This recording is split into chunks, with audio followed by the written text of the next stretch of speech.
ஓம் நமச்சிவாய. அனைவருக்கும் வணக்கம். நான் உங்கள் கரூர் பாகியலட்சுமி. இன்றைக்கி நம்ம என்ன டாபிக் பார்க்குறோம் அப்படின்னு பார்த்தீங்கன்னாக்கா, யாருக்கெல்லாம் உடல் உபாதை அடிக்கடி வந்துகிட்டே இருக்கும், எப்போ பாரு ஏதாவது ஒரு ட்ரபிள்ஸ் பண்ணிக்கிட்டே இருக்குன்னு சொல்லிகிட்டே இருப்பாங்க ஒரு சிலர்.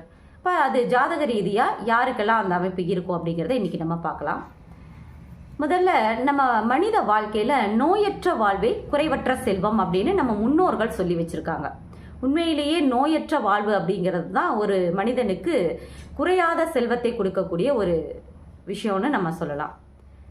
அப்பேற்பட்ட வாழ்க்கைக்கு தான் எல்லாருமே ஆசைப்படுறாங்க. ஆனால் ஒரு சிலருக்கு அடிக்கடி உடம்பு சரியில்லாமல் போயிட்டே இருக்கும். ஏதாவது ஒரு மாத்திரை மருந்து எடுத்துக்கிட்டே இருப்பாங்க. இப்போ ஜாதக ரீதியாக எந்தெந்த பாவகம் வீக்காக இருந்தால் நமக்கு இந்த நோய் அடிக்கடி வரும் அப்படிங்கிறத இன்றைக்கி நம்ம பார்க்கலாம். லக்கணத்திற்கு 4ஆம் இடம் அப்படிங்கிறது தான் சுகஸ்தானம் அப்படின்னு சொல்லக்கூடிய ஒரு பாவகம். 6ஆம் இடம் நமக்கு நோயை குறிக்கக்கூடிய ஒரு பாவகம்.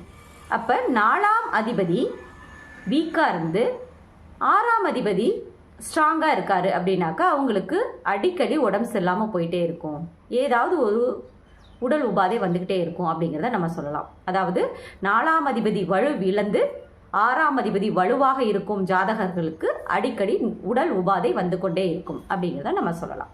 நன்றி, வணக்கம்.